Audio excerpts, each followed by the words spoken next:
Hello everyone. आज की class में हम एक नया टॉपिक पढ़ेंगे। इससे पहले कल जो टॉपिक हमने डिस्कस किया था पी मोस्ट, उसके बारे में थोड़ा सा रिवाइज करते हैं।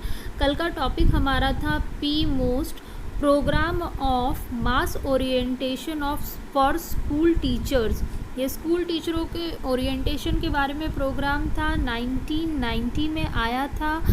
इस प्रोग्राम के ज़रिए जो नेशनल एजुकेशन पॉलिसी 1986 में आई थी, उसके बारे में टीचरों को जानकारी दी जा रही थी कि जो पॉलिसी आई थी उसमें क्या क्या चीज़ें बताई गई हैं, कैसे उस पर काम करना है, उसके बारे में डिटेल में जानकारी प्राथमिक और माध्यमिक स्कूल के टीचरों को दी गई। उसके अलावा जो ऑपरेशन ब्लैक बोर्ड के ज़रिए चीज़ें या फिर कह सकते हैं हम शिक्षण सामग्री उपलब्ध कराई गई थी प्राथमिक और माध्यमिक विद्यालयों में, उसके बारे में ट्रेनिंग देना कि उन चीज़ों का, शिक्षण सामग्रियों का उपयोग कैसे करना है, कक्षा शिक्षण में उनका उपयोग किस तरीके से करना है, उसके बारे में प्रशिक्षण देने का काम पी मोस्ट के ज़रिए हो रहा था। नेक्स्ट, आज का जो हमारा टॉपिक है वो SOPT है। SOPT या फिर कह सकते हैं special orientation for primary teacher. ये खासकर प्राइमरी टीचर्स के लिए था, प्राथमिक विद्यालय के जो शिक्षक हैं उनके लिए ये प्रोग्राम था। ये हिंदी में इसे कहते हैं प्राथमिक शिक्षकों का विशेष अनुस्थापन कार्यक्रम या ओरिएंटेशन प्रोग्राम। इसमें भी जानकारी दी जा रही थी, प्रशिक्षण दिया जा रहा था शिक्षकों को, जैसे जिस कक्षा शिक्षण को बेहतर बनाने के लिए ये काम किया जा रहा था कि कक्षा शिक्षण जो हो रहा है उसमें जो शिक्षण सामग्री है वो बेहतर तरीके से यूज़ हो, जो शिक्षण विधियाँ नई नई आई है वो बेहतर तरीके से हो, जो ट्रेंड टीचर है वो और बेहतर हो सके, उसके लिए ये प्रोग्राम बनाया गया था। अच्छा, जो हमने पहला वाला प्रोग्राम पढ़ा था पी मोस्ट, वो प्राथमिक और माध्यमिक दोनों विद्यालयों के शिक्षकों के लिए था, जबकि ये जो आज वाला है वो सिर्फ और सिर्फ प्राथमिक विद्यालय के टीचरों के लिए है। चलिए इसके बारे में डिटेल में जानते हैं। भारत सरकार के मानव संसाधन विकास मंत्रालय के अंतर्गत प्राथमिक विद्यालय के अध्यापकों के लिए विशेष अनुस्थापन कार्यक्रम चलाया गया। तो ये एक खास कार्यक्रम प्राथमिक विद्यालय के अध्यापकों के लिए चलाया गया, जिसे SOPT के नाम से जाना जाता है। इस योजना का उत्तरदायित्व NCERT को सौंपा गया। NCERT ने पहले भी काम किया था और इसमें भी NCERT का महत्वपूर्ण योगदान था। उनके गाइडेंस में ये प्रोग्राम चलाया गया। संपूर्ण कार्यक्रम के आधार पर प्रतिवर्ष 4.5 लाख 4.5 लाख शिक्षकों को प्रति वर्ष प्रशिक्षित करने का टारगेट बनाया गया। ये 1993-94 में प्रोग्राम स्टार्ट हुआ। इससे पहला वाला जो प्रोग्राम था पी मोस्ट वो 1990 में आया था और जो SOPT है वो 1993-94 में आया है। SOPT के मुख्य उद्देश्य क्या थे? पहला, NCERT सन 1991 की राष्ट्रीय रिपोर्ट में चर्चित न्यूनतम अधिगम स्तर की दक्षता पर बल देना। अच्छा, ये 1991 में एक रिपोर्ट आई थी और जिसमें एक वर्ड बहुत पॉपुलर हुआ था, वो था न्यूनतम अधिगम स्तर। न्यूनतम अधिगम स्तर को हम लोग इंग्लिश में बोलते हैं MLL, minimum level of learning. ये है क्या, एक बार मैं शॉर्ट में आपको बता देती हूँ। ये जो रिपोर्ट आई थी उसमें कहा गया था कि मिनिमम एक बच्चा जब स्कूल जाता है तो उसे क्या चीज़ें आनी चाहिए या फिर कितना उसे आना चाहिए। जैसे कि एग्ज़ाम में कम से कम 33% अंक उसे लाने हैं। दूसरा, छात्रों का सर्वांगीण विकास होना चाहिए। उसके आगे ज्ञान दैनिक जीवन से जुड़ा हुआ होना चाहिए। छात्र मतलब एक शिक्षक की इस जो MLL है उसके द्वारा उस रिपोर्ट में लिखा गया था कि अगर एक टीचर क्लासरूम में जाता है तो उसका टारगेट होना चाहिए कि मिनिमम 80% बच्चों को 80% विषय आना चाहिए।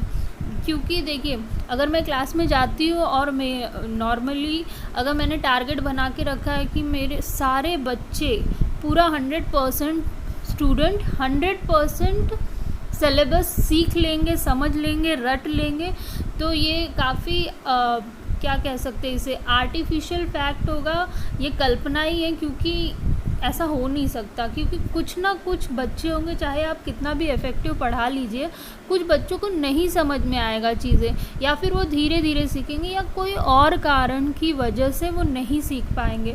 तो जो MLL जो बना था, मिनिमम लेवल ऑफ लर्निंग का रिपोर्ट जो बनी थी, उसमें कहा गया एक शिक्षक को 80% स्टूडेंट को 80% सिलेबस सिखाना चाहिए। ठीक है, कम से कम इतना तो उसे करना चाहिए। दूसरी बात, इसमें CCE इवैल्यूएशन के बारे में भी बात की गई, और बस ये सारी चीज़ें जो हैं उन्होंने डिस्कस की न्यूनतम अधिगम स्तर की जो रिपोर्ट थी उसमें। तो ये जो NCERT का 1991 में जो रिपोर्ट आई थी न्यूनतम अधिगम स्तर की, तो ये जो पॉइंट्स मैंने आपको बताए, 33% आने चाहिए, शिक्षक को एटलीस्ट 80% बच्चों को 80% पाठ्यक्रम सिखाना चाहिए, अगर क्लासरूम में गया है तो उसकी कोशिश होनी चाहिए, सब नहीं सीख पाए तो कम से कम 80% बच्चे 80% सिलेबस सीख जाए। दूसरा, ज्ञान को व्यवहारिक जीवन से जोड़ना, बच्चों का सर्वांगीण विकास करना। तो ये जो सारे पॉइंट थे वो कहीं ना कहीं प्राथमिक स्कूलों में लागू करना SOPT के द्वारा कराए जाने की कोशिश की जा रही थी। नेक्स्ट, शिक्षकों को राष्ट्र शिक्षा नीति के विचारों से परिचित कराना। तो ये लास्ट वाला जो प्रोग्राम हमने पढ़ा था PMOST, उसमें भी सेम पॉइंट था, राष्ट्र शिक्षा नीति के विचारों से शिक्षकों को परिचित कराना। कोई भी पॉलिसी बनाई गई है, चाहे वो कितनी भी अच्छी हो, वो सक्सेसफुल नहीं होगी अगर हम टीचरों के लिए बना रहे हैं, स्कूल के लिए बना रहे हैं कुछ प्रोग्राम, तो वो तभी ढंग से उसका क्रियान्वयन हो पाएगा जब शिक्षकों को, प्रधानाध्यापकों को, जो भी एजुकेशनल फील्ड से जुड़ा हुआ है, वो उन चीज़ों को जब जानेगा तभी उसका क्रियान्वयन या पॉलिसी का क्रियान्वयन बहुत अच्छे तरीके से हो पाएगा। तो SOPT के प्रोग्राम में भी ये एक पॉइंट जुड़ा हुआ था कि जो राष्ट्र शिक्षा नीति आई है 1986 की, उनके विचारों से शिक्षकों को परिचित कराना है। ऑपरेशन ब्लैक बोर्ड के अंतर्गत प्राथमिक विद्यालयों में दी जाने वाली सामग्री का उपयोग करना सीखना। जो ऑपरेशन ब्लैक बोर्ड में साइंस किट आई थी, मैथ किट आई थी, संगीत से रिलेटेड कुछ इंस्ट्रूमेंट आए थे, या फिर खेल से रिलेटेड जो इंस्ट्रूमेंट्स दिए गए थे, वो सारी चीज़ों का यूज़ कैसे करना है क्लासरूम में बच्चों के साथ, वो सब SOPT में सिखाया जा रहा था, वो सब भी। अध्यापकों को बाल केंद्रित अधिगम अपनाने के लिए प्रोत्साहित करना।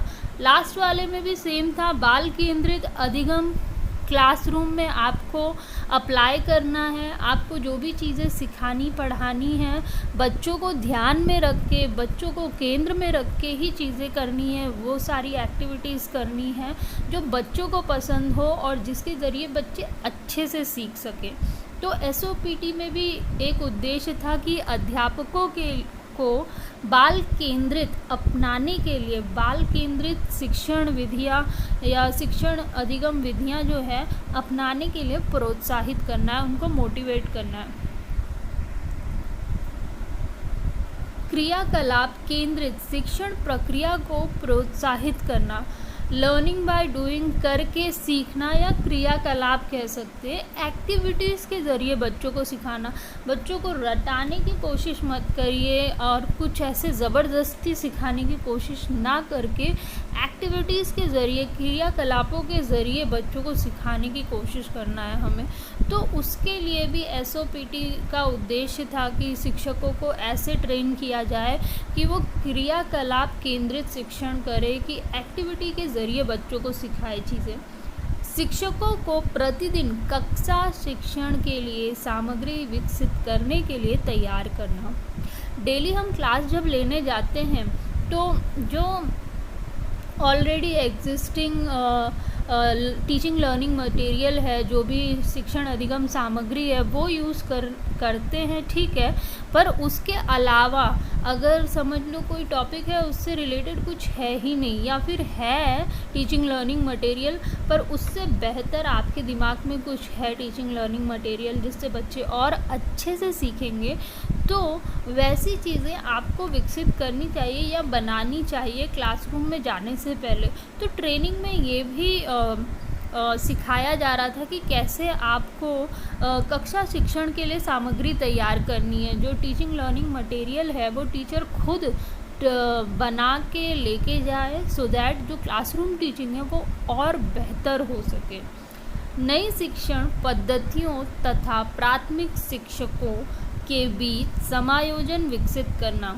जो नई नई टेक्नोलॉजीज़ आई हैं या फिर टीचिंग लर्निंग मेथड्स आए हैं, उनके और प्राथमिक शिक्षकों के बीच में, जो टीचर्स ऑलरेडी काम कर रहे हैं प्राथमिक विद्यालयों में, उनके बीच में कोऑर्डिनेशन या समन्वय बनाना, समायोजन बनाना, उसका भी काम कर रहे थे SOPT के ज़रिए। जो नई टेक्नोलॉजी आई है या फिर नए मेथड्स आए हैं पढ़ाने के, जो नए तरीके हैं, वो सारा ये ट्रेनिंग प्रोग्राम के ज़रिए प्राथमिक जो शिक्षक है उनको सिखाना, सो दैट क्लासरूम टीचिंग को और बेहतर बना सके। तो ये कुछ उद्देश्य थे SOPT के, special orientation programme for primary teachers.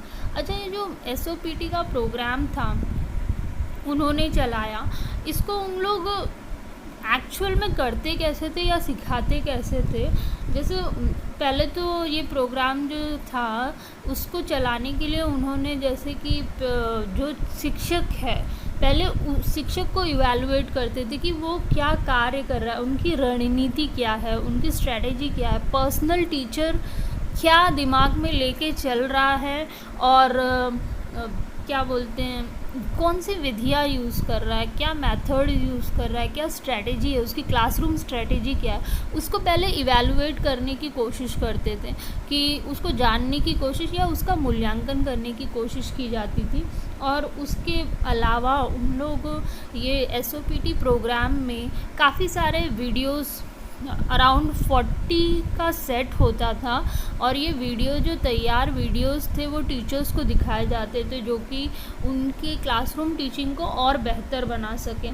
तो ये वीडियो दिखाना, उनकी जो करंट स्ट्रेटेजी है या फिर उनके जो मेथड्स है उनको इवैल्यूएट करना, प्लस ये सारे काफ़ी इनोवेटिव तरीके से होते थे। जैसे कि टीवी के ज़रिए आपको ऑडियो क्लिप्स दिखाई जा रही है तो आपका इंटरेस्ट बढ़ता है। उसके अलावा डिस्कशन करना, ट्रिप्स पे लेके जाना, एजुकेशनल ट्रिप्स पे लेके जाना, सेमिनार्स करना, ये सारी चीज़ें SOPT में होती थी। और इस प्रोसेस के ज़रिए टीचरों को सिखाया जाता था नई चीज़ें, जो सिखाने की कोशिश की जा रही थी गवर्नमेंट के ज़रिए, कि आप क्लासरूम टीचिंग और बेहतर बना सकें। ठीक है, ये एक प्रोसेस था, मैंने जनरल आपको बता दिया। आज के लिए इतना ही।